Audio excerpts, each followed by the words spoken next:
dear teachers and students. Good morning to all of you.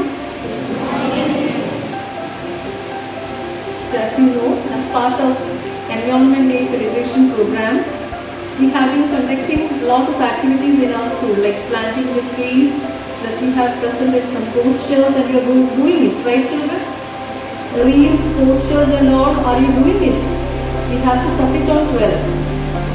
So yesterday in your class WhatsApp groups, you all got a video on environment restoration. Hope you have seen that. Some of you might have gone through that, some of you might have taken it very seriously. So here we have today Dr. Abhilash sir to highlight you on environment restoration. I welcome you sir towards this part.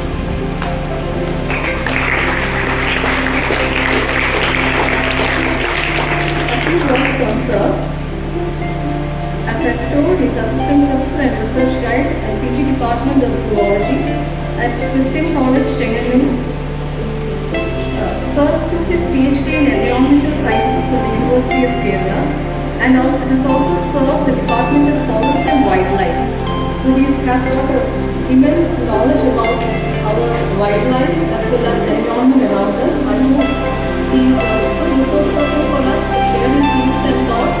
As well as students, please have an interaction with sir.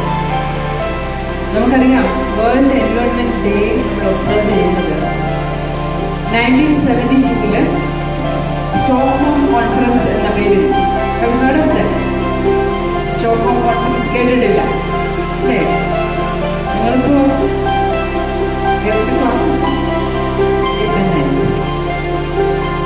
അപ്പോൾ അന്ന് ലോകരാഷ്ട്രങ്ങൾ ഒരുമിച്ച് ചേർന്ന് ഭൂമിക്ക് മനുഷ്യൻ വരുത്തുന്ന ഛേദങ്ങളെക്കുറിച്ച് ചിന്തിച്ച് തുടങ്ങണം. ഇത് നമുക്ക് പല പ്രതിസന്ധികളും ഉണ്ടാക്കുന്നു എന്ന് തിരിച്ചറിഞ്ഞുകൊണ്ട് ചേർന്നപ്പോഴാണ്, അന്ന് മുതലാണ് നമ്മൾ ഇങ്ങനൊരു പരിസ്ഥിതി ദിനം, പരിസ്ഥിതിക്ക് വേണ്ടിയിട്ടും ഒരു ദിനം അല്ലേ, എന്തെങ്കിലും പ്രശ്നമുള്ള കാര്യത്തിനാണ് നമ്മളൊരു ദിവസം മാറ്റിവെക്കുന്നത്. അപ്പോൾ ആ ദിവസത്തിന് വേണ്ടി മാത്രമായിട്ട് അത് ചുരുങ്ങി പോവുകയാണ്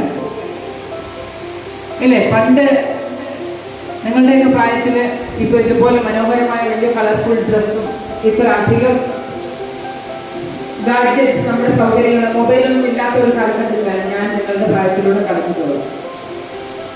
അപ്പോൾ അന്നുണ്ടായിരുന്ന ആകപ്പാട് റേഡിയോ മാത്രമായിരുന്നു, ടി വി എന്നൊരു സാധനമില്ല. നിങ്ങളുടെ പ്രായം നോക്കുമ്പോൾ ഞങ്ങൾക്ക് എൻജോയ് ചെയ്യാം. അപ്പോൾ നമ്മുടെ വെക്കേഷനൊക്കെ റീഡിങ് മാത്രമായിരുന്നു നമ്മുടെ ഒരു എൻ്റർടൈൻമെൻറ്റ് എന്ന് പറയുന്നത്. ചിന്തിച്ചാൽ ആഗോള തലത്തിൽ വലിയ മാറ്റങ്ങളിലൂടെ കടന്നു പോകുന്നു. കുറച്ച് കഴിഞ്ഞപ്പോഴത്തേന് ടി വി വന്നു, കുറച്ച് കഴിഞ്ഞപ്പോഴത്തേന് കമ്പ്യൂട്ടർ എത്തി, അതെല്ലാം കഴിഞ്ഞ് മൊബൈൽ ഫോൺ. അപ്പം മൊബൈൽ ഫോണിൻ്റെ ന്യൂ വേർഷനാണ് നിങ്ങളുടെ കയ്യിൽ ഇപ്പോൾ ഇരിക്കുന്നത്, ആൻഡ്രോയിഡ്. തുടക്കത്തിൽ അതായിരുന്നില്ല. അപ്പോൾ ഇൻ്റർനെറ്റും ആൻഡ്രോയിഡും ഒക്കെ കൂടെ വന്നു. ഇതിനനുസരിച്ച് എല്ലാ രംഗങ്ങളിലും ഡെവലപ്മെന്റ്സ്, അതാണ് ഇൻഡസ്ട്രിയലൈസേഷൻ.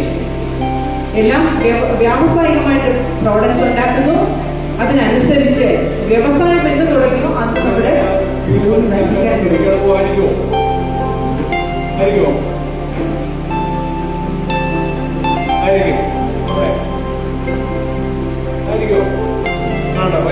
പറയുന്നത് ഇല്ലയോ? നമ്മള് നിങ്ങൾക്ക് പരിസ്ഥിതിയോടുള്ള സ്നേഹം വ്യക്തമൊക്കെ വരണമെങ്കിൽ നമ്മൾ വലിയ ഇന്റർനാഷണൽ ലെവലിലുള്ള കാര്യങ്ങൾ നിങ്ങളുടെ തലയ്ക്കകത്ത് കുത്തി വെച്ചാൽ കേൾക്കുമോ? ഇല്ല. അപ്പൊ ടീച്ചർ പറഞ്ഞ കാര്യങ്ങൾ പ്രധാനപ്പെട്ട പോയിന്റുകളാണ്. ടീച്ചർ തുടക്കത്തിൽ പറഞ്ഞ പോയിന്റോ പ്രധാനപ്പെട്ട അത് തന്നെ ബേസിക്സ് കാര്യങ്ങൾ അറിഞ്ഞിരിക്കണം. ഇപ്പോൾ വേൾഡ് എൻവയോൺമെന്റ് എന്ന് പറഞ്ഞാൽ എന്താണ്, ജൂൺ 5 എന്തുകൊണ്ട്, ഇത്തരം ചോദ്യങ്ങളിലെല്ലാം ഉണ്ട്.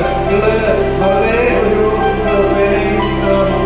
കാര്യമില്ല, പല കാര്യങ്ങളും പറയും, ആ കാര്യം നോട്ട് ചെയ്യണം. ടീച്ചർ ഒരു സ്ഥലത്തിന്റെ പേര് പറഞ്ഞാൽ എന്തായിരുന്നു? ഏത് സ്ഥലത്തിന്റെ പേരാണ് പറഞ്ഞത്? അതറിയാമോ എന്ന് ചോദിച്ചു. എസ്സിൽ തുടങ്ങുന്ന ഒരു രാജ്യത്തിന്റെ പേര്, ഒരു സ്ഥലത്തിന്റെ പേര് പറഞ്ഞു. രാജ്യമല്ല. അതെല്ലാം കൈ കൊടുത്തേ. ആർക്കാ കൈ കൊടുത്തതെന്നുള്ള സംശയം ഒന്നിരിക്കുന്നേ കയ്യിൽ പറഞ്ഞു. ഗൗരി ശങ്കർ. ഗൗരി ശങ്കർ. ഓക്കെ, ഗൗരി ശങ്കറിന് കൈയടി കിട്ടിയത് കേട്ടോ. സംശയം തീർന്നേ. നിങ്ങളെ കൊച്ചുനാളിലൊക്കെ, ഞങ്ങളുടെയൊക്കെ കൊച്ചുനാളിൽ ഈ ആഹാരം തരാനായിട്ട് അമ്മമാര് നമ്മളെ പുറത്തോട്ട് കൊണ്ടുപോകും. പുറത്തോട്ട് കൊണ്ടുപോകുമ്പോഴത്തേക്ക് പല ജീവികൾ ചിലപ്പോൾ കാണും അല്ലേ? ആ ജീവിയെ കാണിച്ചിട്ട് ഉപ്പുക്കി വരും, അല്ലെങ്കിൽ പെട്ടെന്ന് കഴിച്ചോണം, ഇങ്ങനെയൊക്കെ പറഞ്ഞ് കേട്ടിട്ടുണ്ടോ നിങ്ങൾ? വല്ലോ ഉണ്ടോ? ഉണ്ട്. നിങ്ങൾ ഉപ്പുക്കി ഫാമിലീസാണ് അല്ലേ? കുഴപ്പമില്ല. ഞാൻ വിചാരിച്ചത് നിങ്ങളൊന്നും കേട്ടിട്ടില്ല, അങ്ങനെയെന്നാണ് ഞാൻ വിചാരിച്ചത്. അപ്പൊ നിങ്ങളെ ഈ ബയോഡൈവേഴ്സിറ്റി കാണിച്ചിട്ടാണ് ആഹാരം കുറച്ച് പേരെങ്കിലും ഒക്കെ തന്നിട്ടുള്ളത് അല്ലേ? ചിലർക്ക് പരിമിതികളുണ്ട്, അവരെ വീട്ടിലൊന്നും കാണത്തില്ല. അപ്പൊ എന്തോ ചെയ്യും?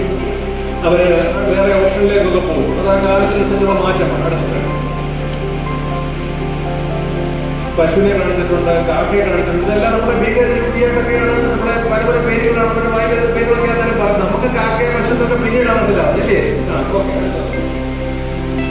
കുറച്ച് കഴിഞ്ഞപ്പോഴത്തേക്ക് ചില പാവകളും ഒക്കെ നിങ്ങളുടെ എന്താണ് ലൈഫിലേക്ക് കടന്നു വന്നു. പാവകളെ വഴി നിങ്ങൾ ആഹാരം, അവർക്ക് ആഹാരം കൊടുക്കുന്നു, നിങ്ങളും ആഹാരം കഴിക്കും.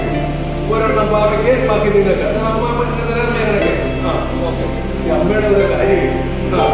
അടുത്തത് പക്ഷെ കുറച്ച് കഴിഞ്ഞപ്പോഴാണ് നമ്മുടെ കാര്യം മാറിയത്. ഇന്ന് രാവിലെ നമ്മുടെ FM റേഡിയോ ഇല്ലാത്തൊരാൾ ഒരു ലേഡി പറയുകയാണ്, എന്റെ ഭർത്താവിന് ആഹാരം എടുത്ത് വെച്ച് കഴിഞ്ഞാല് ഭർത്താവ് പറയുന്നത് നെറ്റില്ലല്ലോ, നെറ്റ് ഇല്ലാത്തതുകൊണ്ട് എനിക്ക് കഴിക്കാൻ വയ്യ. എന്താണ് ഇത്? കണ്ടുകൊണ്ടാണ് കഴിച്ചാൽ ഇറക്കത്തുള്ളതാണ്. മൈൻഡ്ഫുൾ ഈറ്റിംഗ് എന്ന് പറഞ്ഞൊരു കാര്യമാണ്. എന്താണെന്ന് അറിയാമോ മൈൻഡ്ഫുൾ ഈറ്റിംഗ്? കഴിക്കുന്ന സാധനം പാവയ്ക്കയാണെന്ന് ഒരു വികാരം തോന്നാൻ ചുമ്മാതെ എടുത്ത് കഴിച്ചുകൊണ്ടിരിക്കുന്ന കേട്ടിട്ടുണ്ട്. ജീവിയുടെ മുന്നിലൊക്കെ എന്തൊക്കെയാണോ പരിപാടിക്കുന്നത് നമുക്ക് അറിയില്ല. കളിയുടെ എക്സാമ്പിൾ വന്നു പോകും.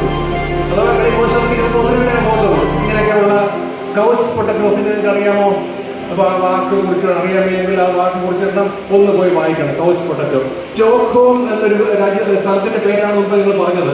അപ്പൊ എന്താണ് ഈ സ്റ്റോക്ക്ഹോമിന്റെ പ്രത്യേകത എന്നുള്ള കാര്യം നോക്കണം. സ്റ്റോക്ക്ഹോമിന്റെ സ്പെല്ലിംഗ് അറിയാമോ മോളെ? പോയി സ്റ്റോക്ക്ഹോമിന്റെ സ്പെല്ലിംഗ്. ഹോംവർക്ക്, ഇതെല്ലാം ഹോംവർക്ക്. ഇന്നത്തെ ക്ലാസ്സിൽ മൊത്തം പല സാധനം ഹോംവർക്കാണ്. അല്ലാതെ ഹോംവർക്ക് ഇവിടുന്ന് കാണും, അത് പ്രോപ്പറായിട്ട് ചെയ്യണം, ഇതും ചെയ്യണം. ഡ്രാഗൺ ഫ്ലൈ കാണും.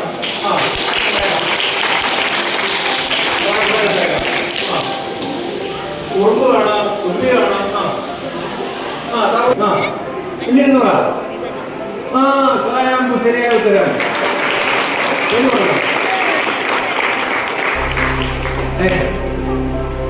അഭി പാർത്ഥസാരഥി. നല്ല ഗംഭീര ഉത്തരം പറഞ്ഞു. നിങ്ങൾ ആരും പറഞ്ഞു? നമ്മളെല്ലാം നോക്കിയിരിക്കുക. കൃഷ്ണന്റെ ബന്ധപ്പെട്ട സാധനമാണ്. ഇന്ത്യയുടെ പിന്നെ ശേഷം കൃഷ്ണൻ എന്ന് വിളിക്കുന്നത്. കറക്റ്റ് പറഞ്ഞു ഉത്തരം. നല്ല ഉത്തരം. ജീവിതത്തിൽ ഇത്ര വലിയ കേട്ടിട്ടുണ്ടോ? ഇല്ല. അവിടെ ഇങ്ങനെയൊക്കെയാണ് നമ്മൾ ചുമ്മാ അടിച്ചു കൊടുക്കുക. അയാളുടെ ജീവിതത്തിൽ ഏറ്റവും വലിയ കേടിയായിരുന്നു ഇപ്പൊ കിട്ടിയത്. കൃഷി കുറയ്ക്കാൻ ഏറ്റവും നല്ല പണിയാണ് ഗാർഡനിങ് എന്ന് പറയുന്നത്. അല്ലെങ്കിൽ കൃഷി ഇതൊക്കെ ചെയ്യാമെങ്കിൽ നമുക്ക് ടെൻഷൻ വളരെ കുറയും. അതൊക്കെ അതിന്റെ വളർച്ചയൊക്കെ കാണുമ്പോൾ സന്തോഷമാണ്. നമുക്കിതൊന്നും വേണ്ട. എന്റെ ടെൻഷൻ മാറാൻ ഈ മൊബൈൽ മതി എന്ന് തീരുമാനിച്ചു കഴിഞ്ഞാൽ പിന്നെ അതിനകത്ത് എനിക്കൊന്നും പറയാൻ പറ്റില്ല. നമ്മൾ മാറി ചിന്തിക്കണം. മാറി ചിന്തിച്ചേ മതിയാവും. കുറച്ചു പേരെങ്കിലും ഒക്കെ മാറി ചിന്തിച്ചാൽ ബാക്കിയുള്ളവർക്കത് ഒരു which springs from the soul. I consider it to be a great honor to be before you all to propose my vote of thanks on this fruitful occasion. First, I would like to sincerely share my gratitude towards our chief guest, Dr. Avinash sir. You have truly helped in enlightening us with valuable knowledge as well as inspiring the students through the interactive session to conserve their environment for a better future. Sir, I wish you all the best in your future endeavors. Next, I would like to thank T.K. Shashidaran sir for his inevitable role on this day. Our former principal, Shirley madam, needs special thanks for joining us in this occasion. I thank you madam for enriching our occasion. I would also like to share my heartfelt thanks to the Vice Principal, Lakshmi ma'am, for attending this program. Thank you ma'am for your support throughout this morning. I extend my gratitude to all the other teachers, especially Vinita miss, involved in the organization of this program. We would not be here if not for your support and help. I give my thanks to all the students who took part in the occasion and have contributed to making this morning a special one. I once again thank you all present here for listening to my words. Thank you and have a nice day. നമസ്കാരം, ഞാൻ ഗൗരി ശങ്കർ, ഇവിടെ A പഠിക്കുന്നു. ഇന്ന് നമുക്ക് class എടുക്കാൻ ഇവിടെ വന്ന Abhilash sir, Christian കോളേജിലെ പ്രൊഫസറായ ശ്രീ അഭിലാഷ് സാറിന് എന്നെ നന്ദി രേഖപ്പെടുത്തുന്നു. കാരണം പ്രകൃതിയില്ലെങ്കിൽ ജീവിതമില്ല എന്ന വലിയൊരു പാഠമാണ് സാർ ഇത് നമുക്ക് ഇവിടെ അവതരിപ്പിച്ചു തന്നത്, പഠിപ്പിച്ചു തന്നത്. അഭിലാഷ് സാർ ഇന്നലെ പറഞ്ഞ പ്രകൃതിയെ പറ്റിയുള്ള കാര്യങ്ങൾ നല്ല കാര്യങ്ങൾ